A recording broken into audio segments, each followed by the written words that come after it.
Helio 100 এর গয়লা কীভাবে মারতে হয় একটু দেখুন। প্রথমে আপনারা টেপ দিয়ে এই স্পিকারটা বন্ধ করে নেবেন যাতে লিকুইডটা না যায়। লিকুইডটা চলে গেলে সমস্যা হতে পারে স্পিকারে, এই জন্য তারপর দুই সাইডে যে বাটন আছে বাটনটা টেপ দিয়ে বন্ধ করে নেবেন, মুখটা মেরে দিবেন যাতে লিকুইডগুলো বাটনের মধ্যে না যায়। তারপরে আসেন পিছনে যে হচ্ছে চার্জার এবং হেডফোন একটা পোর্ট আছে, এইগুলো এবং স্পিকার, এইগুলো আপনারা টেপ দিয়ে মারবেন যাতে আর লিকুইডগুলো না যেতে পারে।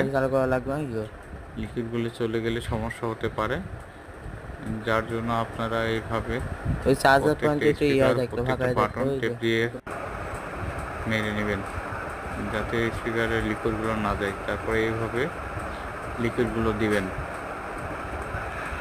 লিকুইডগুলো দেওয়ার পরে দেখুন আমি যেভাবে করতেছি ঠিক সেমভাবে আপনারাও এইভাবে করবেন, না হলে কিন্তু সমস্যা হতে পারে। এটা কেউ আমার জানার মধ্যে মারে নাই। আমি ফার্স্টে এই গয়লাটা মেরে আজকে আপনাদের মাঝে তুলে ধরলাম যে কীভাবে মারতে হয়।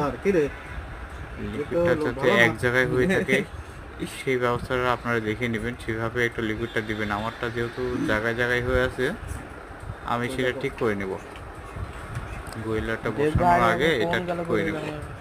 আপনারা নিশ্চয়ই চেষ্টা করবেন যাতে লিকুইডটা জায়গায় জায়গায় না যায়। এরপরে আমি গয়লাটা বসাবো, দেখুন আমি কীভাবে গয়লাটা বসাই।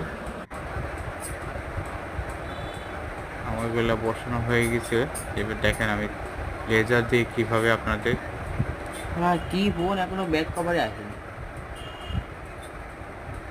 লেজার লাইট দিয়ে কীভাবে আপনাদের হচ্ছে গয়লাটা শুকাই দিচ্ছি। দেখেন আপনারা ঠিক সেমভাবে এভাবে করবেন লেজার লাইটটা দিয়ে,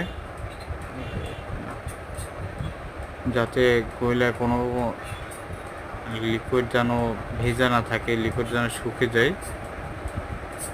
অবশ্যই চার্জিং করে লেজার লাইটটা ঢুকিয়ে তারপরে এইভাবে লেজার লাইট দিয়ে হিট দিবেন। আমার গয়লা মারা শেষ হয়ে গেছে অলরেডি, দেখুন আপনারা লেজার লাইট সাইডে হিট দিয়ে ঠিক করে দিচ্ছে।